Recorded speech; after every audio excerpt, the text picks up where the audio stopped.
أنا لدين الإسلام. الحمد لله الذي فضل ديننا على سائر الأديان، والصلاة والسلام على خير البشر سيدنا محمد وعلى آله وصحبه وسلم تسليما كثيرا أبدا إلى يوم الدين.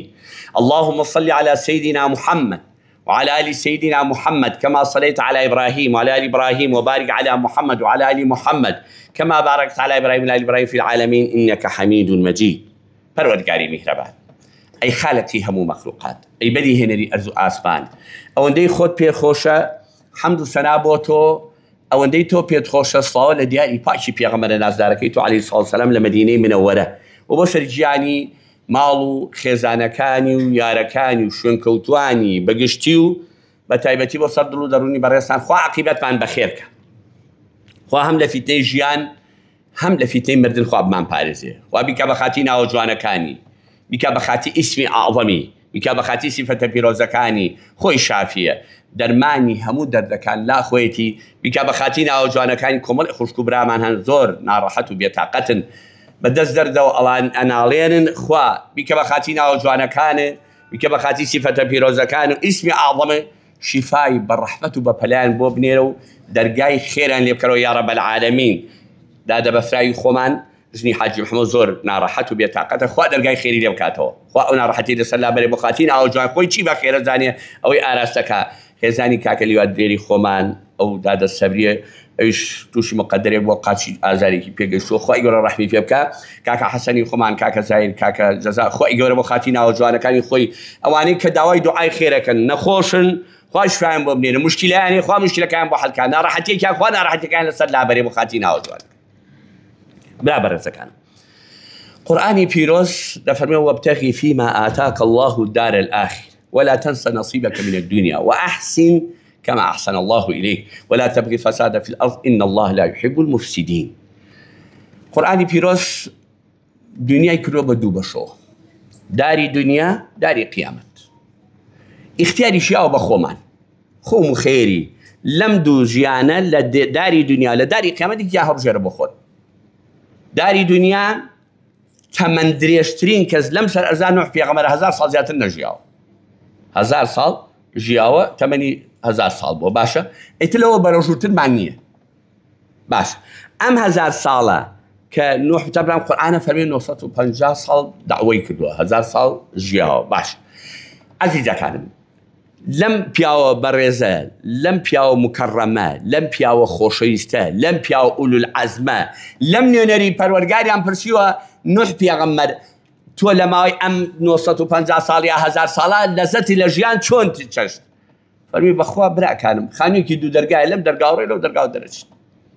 کاتێک ڕای کۆتایی بەتایبەتی ئێستا عەسرێکی زۆر سەریعە، ساڵ بۆ بە مانگ، بۆ بە هەفتە، هەفتە بۆ بە ڕۆژ، ڕۆژ بۆ بە سەعات، سەعات بۆ بە سانیە و هەر ڕۆیە و پێپەڕەکە بەسەرمانە. خوشک و براکانمان بەرەو قیامەت یەک یەک ئەڕۆین، هەمومان چاوەڕانی ئەجەلێکی معەلەق و دیاری نەکراوین بۆ خۆمان نازانین کێیە، بەڵام خوا بۆی دیاری کردوین، هەر یەکەمان چاوەڕانی ئەو مودەیەکەین و بۆی مودەکەمان چۆن موالیدەکان تەقاعو دەبن، یەک بە یەک موالید بە دوای موالید دەڕۆ. ئەمیش وەکو ناو وایە، ناوەکانت هاتەوە دەبێت بڕۆی تەسلیمی پەروەردگار بی. جا خۆی جەلە جەلالوو ئەم دوو ژیانەی داناوە، داری دنیا و داری قیامەت، یعنی دوو ماڵمان هەیە، ماڵێکیان مەجازیە ئەمەی کە تیاژی، ماڵێکی حەقیقیە کە قیامەتە. پێغەمبەر فەرمێ صلی الله علیه وسلم قەبرەکەتان یەکەم مەنزڵی قیامەتتانە، قەبرەکەتان یەکەم مەنزڵی قیامەتتانە. پێغەمبەر دەچوو بۆ سەر قەبرای فەرموو ئەسەلامو عەلەیکم یا ئەهلە الدار، سەلامی خواتان لێبێ ئەی ئەو کەسانەی کە لەم گۆڕستانەدا لێرە ئارامگاتان هەیە و شوێنتان هەیە، سەلامی خواتان لێبێ، خوا لە گوناحی ئێوەش و ئێمەش خۆش بێ، ئینشەڵڵا ئێمەش بە ئیمانەوە بێەوە گەین، ئێمە چین بۆ لە ئەوان، ئەوان نایەنەوە، ئێمە چین بۆ لە ئەوان، هەموومانە بێ بڕۆین سەفەرێکە و لە بەرمانەوە بێ هەموومان ئەو سەفەرە بکەین، کەس ڕزگاری نابێت، نە پێغەمبەران عەلەیهیسسەلام نە پیا و چاکان، 124,000 پێغەمبەر هاتووەتە سەرمانزە، یەک پێغەمبەر نەماوە، هەمووی وەفاتی کرد و بە ڕەحمەت چووە. ئەم هەموو زاڵ وستەمکارە هاتووە، هەمووی ڕۆی و کۆتایی پێ هاتووە، گۆڕ بە گۆڕ بوون. جا بۆیە قورئان فەرمێ وابتغي فيما آتاك الله الدار الآخرة. ئەگەرتان لێبێ دنیا قیامەتتان لە کیسنە، ئەگەر ئەڵێن دنیا خۆشە بەخوا قیامەت خۆشترە، ئەگەر ئەڵێن دنیا ناخۆشە قیامەت ناخۆشترە. ئەگاتان لێبێت زۆر خەتەرە، بۆ دنیا بکەن بە قوربانی قیامەت، بەس قیامەت نەکە بە قوربانی دنیا، چون ئەگەر قیامەتان کرد بە قوربانی دنیا هەردووکیان نەکیسەچ، هەردووکیان خەسارەمەند دەبن. جا سەیریکە تەرازوەکە ڕابگرە. پێغەمبەر صلی الله علیه وسلم فەرمایش تێکا فەرمێ ئەوەندە بژی بۆ دنیا ئەوە نەی پێویستە، یعنی پیاوە ئەوەندە پارەی هەبێ و ژیانی هەبێ محتاج نەبێ و دەری کابرای کردوتێ بۆ ئەمڕۆ ماشێنێکی هەبێ و سارێکی هەبێ و خانێکی دوو هەدەیتا بە سەری تا کەسکە ئیترتەوە پێویست ناکە محتاجی خەڵک نەبی چی قەرز لە خەڵکەیت و لە دەرگای خەڵک بیت بداتی یان نەداتی، ئەو ئەنە خوا یارمەتیمان با محتاجی خەڵک نەبین. ئەم ژیانێکی سادە زۆر زۆر گرنگە. نمونەیەکتان بۆ سەر پیاوێکی بەڕێز ئێستا لە حەیاتایە، وای گەورە ڕەحمی پێ بکا بە ئیش و بێمش. ئەم پیاوە پیاوێکی زۆر الحەمدوللا ئەهلی ئیمان خواناس لە خوا ترسە. خەڵکی هەڵەبجەیە، لە هەڵەبجەوە ڕۆژێک هات بۆ سلێمانی بۆ لە برا بچووکتان. برادر ئەو کوڕێکە لەگەڵ مایە وتی مامۆستا ئەو پیاوە هاتۆ بۆ لاتۆتم باش لە سەر چاوم، منیش لە دڵی عەقڵی خۆم داماوەکەی خۆم هەوتم لەوانێ بۆ یارمەتی و شتیات پێ پێویستێکی بێمانە. چوومە لایەتی دڵت سابێ حیت بۆ هیچ شتێ نهاتم، تەنها لەبەر خوا هاتووم ئەمێ چاوێکم پێ بکەوێ سەرێکی لێ دەمەوە گەڕێم. بەڵێ باش تۆزێ دانیشتمێکە دوایی هەرچەند خۆڵکم کرد نەمایەوە ڕۆیش گەڕایەوە. فترێکی پێچوو دیسان هاتەوە کە هاتەوە وتی ئەم جارە تۆزێ دۆ ماستم بۆێت ئەخی گوناحت دەگات تۆ لێوە دۆ ماست بووین وجا خۆ برا پارەی هینەی بەکرێی سیارە و ئەمانە بیا قەزەتی لەبەر خوا هاتووم، هیچ ئیشێکم پێ نییە لەبەر خوا هات. باش ڕۆژێکیان تەلەفۆنی کردی مامۆستا وتی من دوو جار لەبەر خوا هاتم بۆ لاتۆ تۆش لەبەر خوا جارێ وەرە بۆلا بەسەر ئەو دوو چاوم ئینشەڵڵا خوا فەرسەتێکم با دێمە خزمەتم. کە چووم ئەم ماتۆڕە سێتایەکان ماتۆڕێکی سێتایی پێ فڕڵاتان بێ براکان خوا ئاگای لێیە ماڵێکی زۆر سادە، یعنی حەت سەقفی ژوورەکەی کۆنکرێتەکەیە حتا گەجکاریش نەکراوە چیتە ژوورەوە دەرگایەکی گەراجی و تاکێکی پێ و تاکی پێونە خوا ئاگای لێ. باشە ئەیوو خۆشترین ژیانم هەیە، خۆشترین ژیانم خۆم خێزانم مناڵم ئەلحەمدولیلا وەکو پاشاژی. باشە دڵی دەوڵەمەند ئینسان هەیە زۆر گرفانی دەوڵەمەند پارەی هەیە کەسی دڵی مرتاح نییە، دڵی دەوڵەمەند نییە. هەر زۆر جار عەرزم کردوتمە کە دوعا بکەم خوایە دڵم دەوڵەمەند کەی گرفان مشکلە نییە، گرفان ئەگەر بەتاڵی بێ مشکلە نییە، بەس کە دڵی دەوڵەمەند بە هەموو دنیای تۆیە، کە دڵی فەقیر بوو هەموو دنیاشی تۆ بێت فەقیری. باش دوایی ئیتر لە خزمەتیان ماینەوە ساتێ دوایی شتێکی بۆ جەڕاموتی چوون بۆ لا دکتۆر پێی گرێ لەسەر دڵی دروست بووە پێویستی بە عەمەلیات ئەبێ عەمەلیاتەکەم وتی چەنی تێچێ مەبلەغێکی دیاری کرد بەخوا ئەو مەبلەغە من نیمە وڵی ترگنیتە کەیفی خۆتە محاولێ بکە لە شوێنێکە و لە ملایەکە و لەلایەکە و دەست کرد بەبێ تەوان بەبێ پارە ناکرێت. بەڵێ باش وتی سوبحان الله منیش هاتمە و تۆزێک خوا خەمنایە خەم دایگرتم و پێم ناڕەحە بوو. جا ئەم دکتۆرانەی ئێستاش لەگەڵ ڕێز و حرمەت بە ینی یەکجاری وەرەی خەڵکە ڕوخێنن نازانم جاران وان نەبوو جاران تۆچی بۆ لە دکتۆرێک مرافقێک لەگەڵ بوو برافقەکەی بانکەری مەسەڵەن فڵان کەس بورچی لێی تەواو نییە دڵی تەواو نییە کورە نازانم شەکرەکەی بەرزە زەختی بەرزە چی ئەمانە بە مرافقەکەی و ئێستا بەخۆی لە کاکە تۆ شێرپەنجەتە کاکە تۆ دوو گورچی لەوەستاوە بە بێژ نیە و مریەکە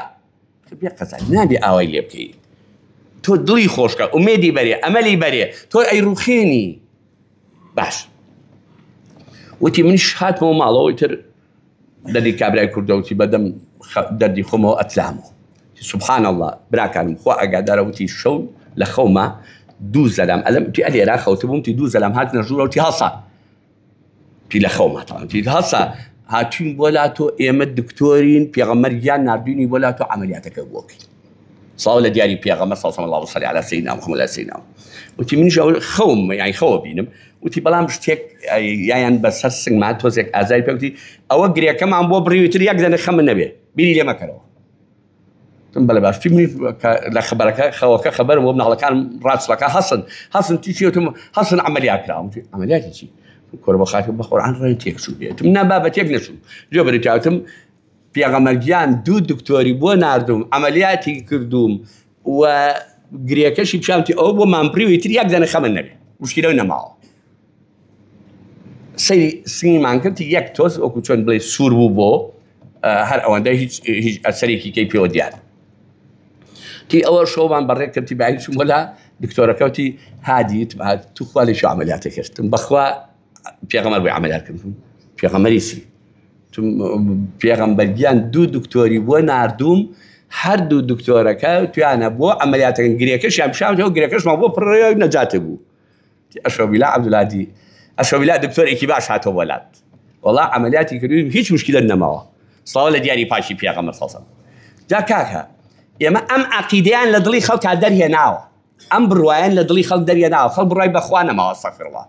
دکتۆر و بیبە بۆ هندستان بیبە بۆ پاکستان بیبە بۆ ئەڵمانیا بیبە بۆ نازانم چۆ وازانەی تر بردی بۆی نامرێ کاگازادی خۆمان ئازا قەراخی بە ڕەحمەت بێ خوای گەورە ڕەحمی بە قەبرەکەی بکا و قەبرەکەی ئارامگایەکی بێ لە ئارامگاکانی بەهەشت لێرە خۆتان دەزان بردیان بۆ سوید سۆرانی کاگەدی بە ڕەحمەت بێت لە سوید و بردیان بۆ ئەڵمانیا کە بە حساب ئەمڕۆ ئەڵمانیا وڵاتێکی زۆر پێشکەوتووە لە مەسەلەی طبدا دەی لەوێ عەمری خۆیان کرد ئەبێ ئەو خەڵکە تێبگا کاکە ئەجەلی ئێمە لا ئەڵڵایە لە سلێمانی بێت لە هەولێر بێت لە بەخوا دوێنێ لە مناسبەیە کابرایکی دەبووتی ماوسا لە دەرەوەی وڵاتم بە لا ئیلاهە ئیلا الله وتی لە دەرەوەی وڵات هاتوومەتەوە بۆ ئێرە لێرە عەمەلیاتەکەم کردووە کاکە ئێمە ئەبێ ئەمەنگە تێبگەین ڕۆحی ئێمە ژیانی ئێمە بەدەست ڕەب العالەمینە بەدەست خوایە خوا چی بێ بە مەشیئەتی خۆی بۆ دەکا جابووە وابتغي فيما آتاك الله الدار ئاگاتە لە قیامەت بێ قیامەت زۆر گرنگە کورە قیامەت نەفەوتێنن كان مقدار 50,000 سنة یەک ڕۆژی قیامەت 50,000 ساڵی ئەستێ یەک ڕۆژی قیامەت 50,000 ساڵی ئەستێ یعنی ئەگەر خوا نەخواستە هەر یەکێ لە ئێمە یەک ڕۆژ خوامان خەمە جانمەوە بێ 50,000 ساڵ لەناو جانمابی یەک ڕۆژ جاوەرە حسابی خۆ بکە جا دێ مەرحەلەی دووەم وابتغي فيما آتاك الله الدار الآخرة ولا تنس نصيبك من الدنيا دنياش فراموش بقى يما أنا ما أنتم شو ورا هذا مزقوب بيد فرزة بخولي دعني شو حال خو بينو الذكر كذا نا إيش يشكو معيشتي يشكو جانيش برا هاي إسا أوصل جاران كما قريبها هم الدكان كان داخل أنتو إسا تابع على 24 ساعة عندنا وهاي أوصل يكفي للاستماع خبر إسا حمود دكان كان تابعني خفر حرك رجل النية بخوا وضعك خرابة بخوا برا جيان ما ناروا بخوا أما ناروا بالرواب كألم شو تشيل السوبر ماركت يبغوا إشي زلمة فيه يعني كان كابرا ما مستسرق خواي جور اللي راديو كان بيجي كاكا جواب ما نيتوا بابروي باش بخل كار عليه بارم بينيو بارني أم سوبر ماركت أنا بو برناكو أم بارلي كوين أي أما بتشي الرون بتشي الجين خلق قناعتنا معه قناعتنا معه كقناعتنا مع جان أواكو استطالبه باشە ئەو سایم جوتێ پێڵاومانە کردە پیانە و کەوش ئەمنیا پێڵاومان کە ئەوەمان پینە لیە خۆشمان نازای شاڵەکەمان 20 پینەی پێوە بوو ئێستا مەسەلەن نالی تەوالیە جیایە نالی حەمام جیایە نالی سەرفەرش جیایە کلێنسی تەوالیە دوو لە ڕێوە جیایە کلێنسی مەتبەخ جیایە کلێنسی لووت جیایە کلێنسی تەڕ جیایە ئەمە جا کاکە تۆ ئەم هەموو پارەیە بەرەکەت نەما بەرەکەت لە چی هەبێنێ لصد أفرد من رمضان أنا به رمضان حموي ما شاء الله شيرة لرمضان أنا به لصد أفرد شيرة هذا من علىك لصد نوتي نية هالشيء يقتي وكره دايبي وكره هو يسبب رجني سبلاء نوا بتماي منالبه بخير كجواني بخير هناك هلا هي عليه حاوي جاري وكذا شيء كذا القرآن بس من علىك وكو حاوي وابستي أما غير دايبي بيلو راه جاني فوتاو ئەو سادایک ئەژی ئەم دایکانە ئێستا ئەجیان زۆر کەمترە ئەزانن پێغەمبەر زۆر هەڕاشاکە لەو دایکانە کە شیر نایەن بە مناڵەکە ئەمە موسیبەتەکە برا عەزیزەکە ئومەتە نازارەکەی پێغەمبەر سەڵسەڵم خەڵک قەناعەتی بە شتەکە نەما ئەزانن خەڵکێ دە وەرەقادا بە ڕەقەمێ بە یەک ڕەقەم ئەم ڕەقەمە جوانە باشە دە وەرەقادا بە ڕەقەمێکە جوانە باشە یەک ڕەقەم چی لە تۆ کاکە زەلام هەیەڵێ وەڵڵی سێ قات خانوم کردووە ژووری وای تیا بە ساڵ کەسمان سەری پیاناکە بە ساڵ دەی بۆچی چاک یا ژووری میوانی بە حەیاتی زەلامی ڕووی تێداکە بە زەدا بە حەیاتی لانەی مێشولەش لە ماڵی ئیسفادە نەکا تیکەی نان نایە بە خەڵک دەی بۆچی چاکە ژووری میوان بۆچی چاکە هەر دیکۆرە لەبەرەوە تەوازنەکە ڕابگرن هەم پیاوی دنیا بە هەم پیاوی قیامەتە معیشەت بکە کاسبی حەڵاڵ عیبادەتە بەڵام بە سنووری خۆی لە سنووری خۆی دەرنەچێ ئێستا لە سنووری خۆی دەرچووە زەلامێ دوو سێ ئیشەکە سێ و چوار ئیشەکە هەر ڕاکە هەر فریا ناکرێت بە هەم بەدا دەلا هەڵپاکە هەر قەناعەتی نییە بخۆی ئیسلاحەت ناکە ژیان چییە کە لار بوویتەوە لارە بیتە تەواو هەر لەگەڵ گیانی دەرچوو عین لەحزا یەکسەر ئەدەی خێرا قەبرەکە ناویشی ناوێ بڵێ جەنازەی مەلاو شەڕەوە مەیتێکە لێ مەیتێکە بووی بە مەیت ئەو بەتانی کە براژنم نایە بەسەر تا کە یەن بەسەر جەنازەکەدا بن بۆ سەر قەبران دوایی هاتەوە بەتانیەکە فڕێدەن ئەڵێ یانە بە مەیتەوە ناوێری پێخەیە ترسی ئەی خوا قەبیبی ئاکا بەتانیەکە ئەمە موسیبەت جا تەوازنەکە تێک چووە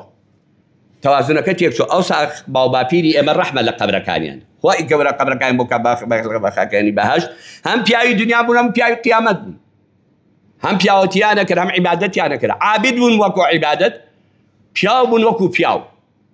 خانمەکانمان خانم بوون وەکو خانم ژن بوون وەکو ژن زمانە هەموو شیرازە تێک چۆشێوەوە ئەنجا خوا فەرمێ و ئەحسین کەما ئەحسەن الله چاک بن وەک خوا چاکی بۆ کردن جاری وایە من دوعایەکەڵێ خوا چاکمان بۆ بکە یاز بیلاوە بۆ خوا خراپی بۆ بەخوا براکانم خوا خراپ بۆ کەس ناکە هەندێک تعبیراتێت خوا ڕاستیکەنەوە ئەڵێ خوا سەرم لێ نەشێنێ خوا سەر لێ ناشێنێ خوا سەر لە کەس ناشێنێ کاک جاگە خوا سەر لێ شوێنێ معنەی ئەگەر عقوبە با غەدر لێکە یاز بیلا نا خوا سەر لە کەس ناشێ خوا ماڵم وێران نەکا بەقوربان خوا ماڵی وێران ناکە بەڵێ تۆ خۆ ماڵی خۆ وێرانەکەی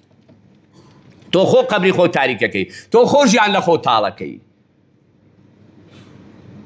چاک بن وەک خوا چاکی بۆ کردوون کاتە چاکە و چاکەکاری فەرمانی خۆ پێغەمبەران عەلەیهی سڵاو وسەلام خراپە و خراپەکاری فەرمانی شەیطان و نەفسی بەدکارە ئەم عادلەیە وەرگرن دڵنیا بەلەوە خوا لەسەر خراپەی هیچ کەسێ نییە خوا لەسەر خراپەی خوا حەز ناکە یەک مەخلوقی خۆی بکاتە جانمەوە بە بیانوە لەوەی کارێکی باش کەیت و بخاتە بەهەشتەوە دەجێڕنەوە دەڵێ کابرایەک لە ڕیزی جەهەنەمیەکاندا بووە خوای ڕەب العالەمین لە مەلایکە عەزای پرسی ئەم پیاوە بۆ دەبەی بۆ جان فەرمی یەک ڕووناکی تیان نییە هیچ ئیشێکی چاکی نییە خوای گیان فەرمووی من خۆم جۆم لێ بۆ فەرمێتی یا حەنان یا مەنان یا حەنان یا مەنان یا حەنان یا مەنان جا باشە حەنان و مەنانی من بۆ ئەم ڕۆژە فریاینەکەی ئەی بۆ کەی باشە دەری هێنێ لەو ڕیزە کاتە عەزیزەکەم یعنی خوا ئەوێتی تۆ بخاتە باش بەڵام کە تۆ خۆ حەزی لێ نەبێت چی لێ بکەین ئەمە موسیبەتە هەیە خۆی حەزی لێ نییە لەبەرەوە بەڕاستی ئەمە کێشەکە ئەلێرە دروستە بێت کاتە ئەنجا فەرمووی وەلا تەبغیفە خوا بە دوای ئاژاوە مەگەڕێن خوا فیتنە مەنێنەوە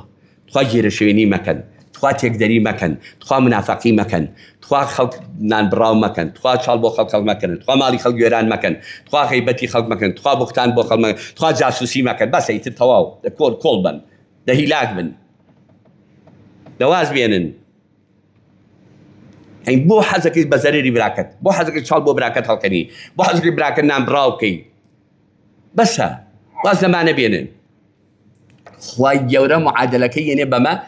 خوا ئاشوبە گێڕ و گێرە شێوێن و تێکدەری خۆش ناوێ خوا ئاشوبە گێڕ و گێرە شێوێن و تێکدەری خۆش ناوێ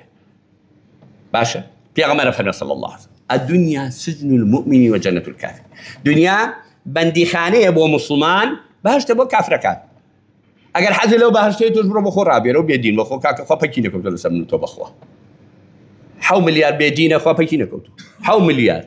ملیار لەم سەرەتا بێدینە هەرێکی شتێکێکە گا پرسێکە کەرە پرسێکە شەیتانە پرسێکە نەفسە پرسێکە ژنە پرسێکە پیاوە پرسێکە مەیمونە پرسێکە سەگە پرسێ هەرێکە بۆ خۆی مەخلوقێک لە مەخلوقەکانی خوا هەیە بەردە پرسێ دارە پرسێ هەیە خۆرە پرسێ مانگە پرسێ مانگا پرسێ هەرێکە بۆ خۆی شتێکە پرسێ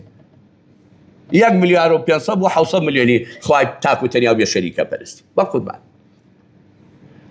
پێغەمبەر فەرمووی صلی الله کارێکی کەڕیلە مردار بۆ تۆ پێغەمبەر لە یاران پرسی فەرمووی کێ ئەم کارەمان لێ کرێ فەرمیان ئەو بەزینەتیش عیبارە مردار بۆ تۆ ئێستا خەڵکەوەی بۆ چییە فەرمووی سەیری مردارەوە بی پێم نامانێ هیچ ناکە هیچ نەوەڵا تی دەی سوێن بۆ خوایە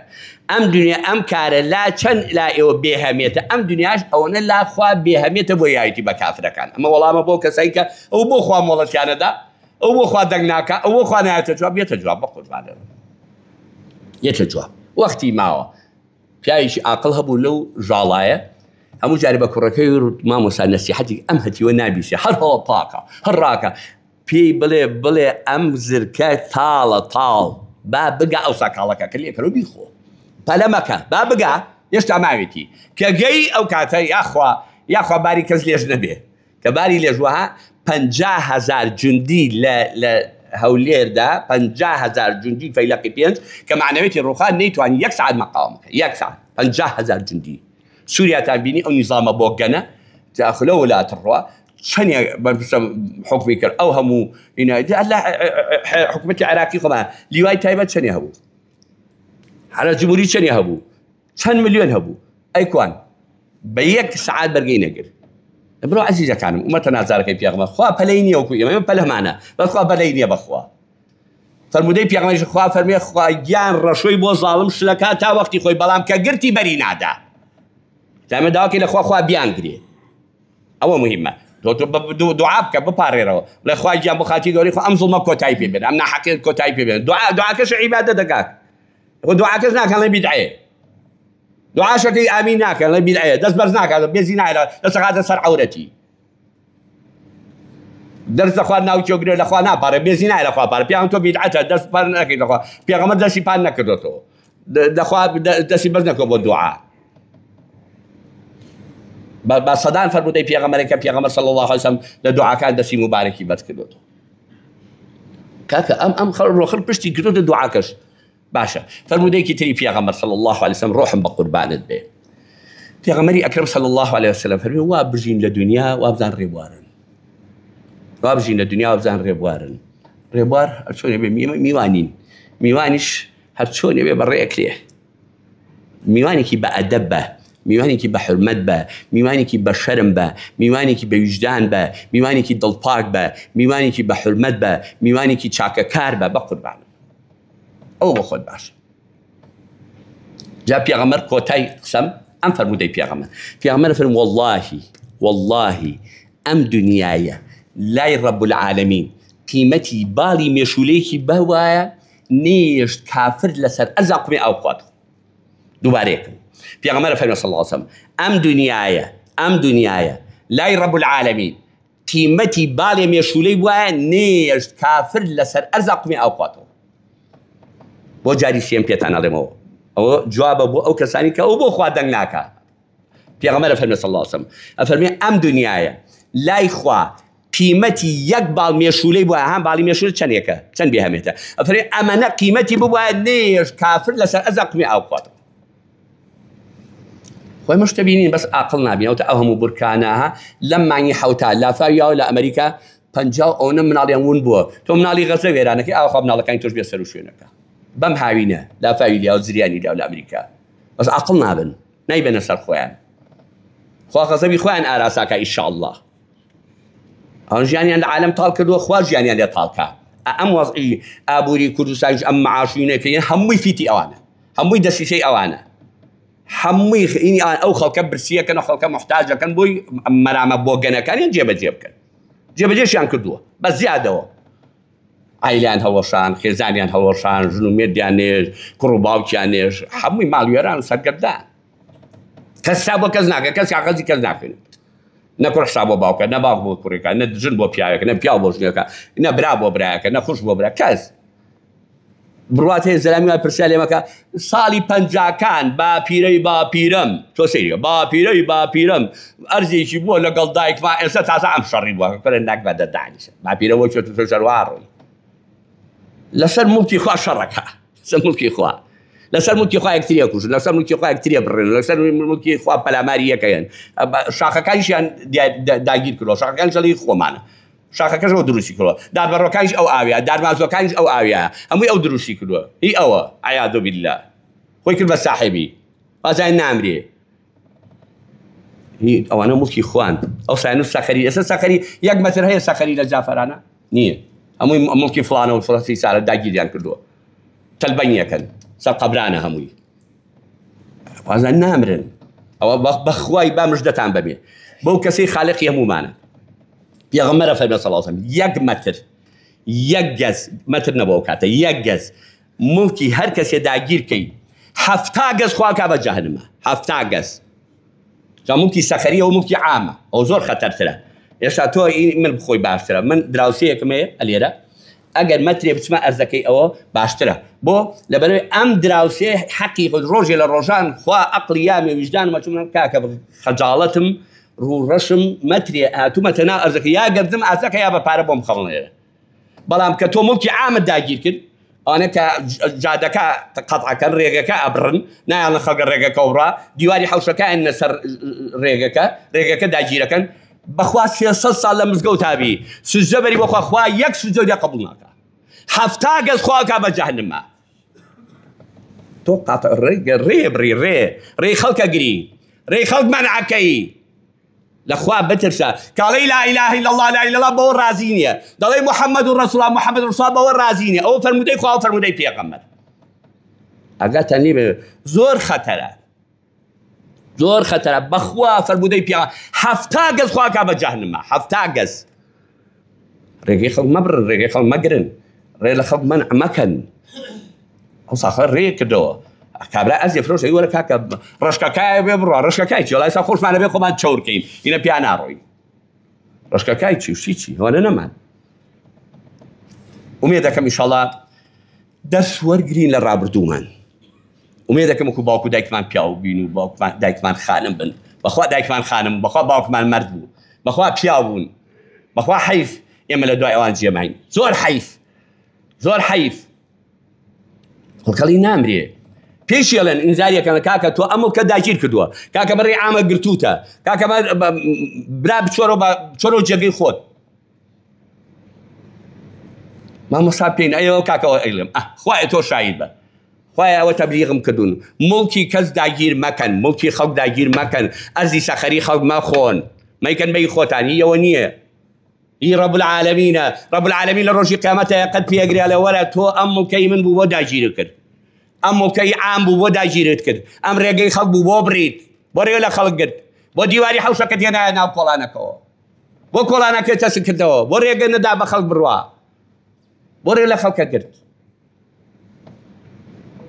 خوای گەورە عاقبەتی منی ئێوەش بەخێر خوا لە دنیا و لە قیامەت داماومانەکە خوای بۆ خاتی ناوە جوانەکانی خۆ لەو کەسانە نەبین کە مڵکی خەڵک داگیر دەکەن لەو کەسانە ماڵی خەڵکە خۆن لەو کەسانە ڕێ لە خەڵکە گرن ڕێ لەو کەسانە نەبین خوای گیان بۆ خاتی ناوە جوانەکانی خۆ تەماحیان ئەمەنە زۆرە قەت تێر ناخۆن بە دنیا تێر ناخۆن یا رب العالمین ئێمە لەوانەیە نەبین خوای دڵمان دەوڵەمەندکەی خوای دڵمان کەی خوای محتاجی نامەردمان نەکەی خوای محتاجی نامەردمان خوایە تو ناوە جوانەکان تو اسمی عظمت تو صفەتە پیرۆزەکان رحم بەو کاکە مەریوانەکەی کە وەلیدەی بۆ دابین کردی رحم بەو خوشکە بکەی کە وەلیدەی بۆ مزگەوتەکە دابین کرد رحم بەو خوشک و برایەنەکە کە یارمەتی مزگەوتە دەن ماڵی تۆ دەن مەکتەبە دەن خەستەخانە دەن فەقیر و نەخۆشە دەن خوا بەرەکەت خێر ڕزقا بەرەکەی عمریان نمونە ئەمسالیان زیاد کرد خوای شفایەکی بەڕەحمەت و بەپەلە بۆ دادە بەفراو بنێری بۆ دادە سەبری بنێری یا رب العالمین بۆ خاتی ناوە جوانەکانی خۆت بۆ خاتی ئیسمی بۆ کاکە حەسەن بۆ کاکە زایری خۆمان بۆ کاکە جەزا یا رب العالمین بۆ کاکە ئاری یا رب العالمین بۆ کاکە حەمومین خوا ڕەحمیان پێ بکەی یا رب العالمین کۆمەڵی خوشک و برامان هەن بۆ خێزانی لیوادیە زۆر دەمێکە داماوە خوا دەرگایکی خێری لێ بکەیتەوە یا رب العالمین ئەوانی نەخۆشی گورچیان نەخۆشی دڵیانە شەکریانە زەختیانە فەقەراتیانە ئازارێ لە قاتمانە لە پشتمان خوا ئازارەکانمان لێ دوور خراپی کە بە قاتینەوە ناو جوانەکەی ڕەحم بە ڕیشپیەکانمان بکەیت داماو نەبن کەفتەکان نەبن کەس نەبوو نەبن بۆ خاتی ئیسمی عەظەمت بۆ خاتی سیفەتە پیرۆزەکانت لە غەزەبی خۆبمان پارێزی دەرگای خێر لە مسڵمان بکەیتەوە دەرگای شەڕمان سەرداخی سەرۆتی زراعیمان لە ئافات لە موسیبەت لە غەزەبی خۆ بپارێزی یا رەبێ ڕەحم بە غەریبەکانمان بکەی ئەو گەنجە جوانانەمان کە لە دەرەوە خوا بیان پارێزی چاویان لە دایکیانە چاویان لە باوکیانە یارمەتی دایک و باوکیان خوا یارمەتیان بە ئەوانەی کە سوکاریان بەسەرە خوا بەسەریان کەیتەوە یا رب العالمین لە هەموو بەڵاو موسیبەت لە هەموو ناخۆشیە بە دووریان کەی یا رب العالمین موفقیان کەی خواناس و لە خواترس و دامەزراویان کەی یا رب العالمین عەقیدە و شەرەف و کەرامەت و ئابڕووی ئەوانیشی ئەوش پارێزی یا رب العالمین دەستێکی خێری پاکەی لە وڵات شاری لە فەقیرە لە داماوە لە لێ قەوماوە پێویستی خەڵک جێبەجێ خوا لە دنیا و لە قیامەت پێویستیان جێبەجێ ئامین آمين والحمد لله رب العالمين الحمد لله ثم الحمد لله نحمده ونشكره ونستعينه ونستغفره ونتوب إليه ونعوذ بالله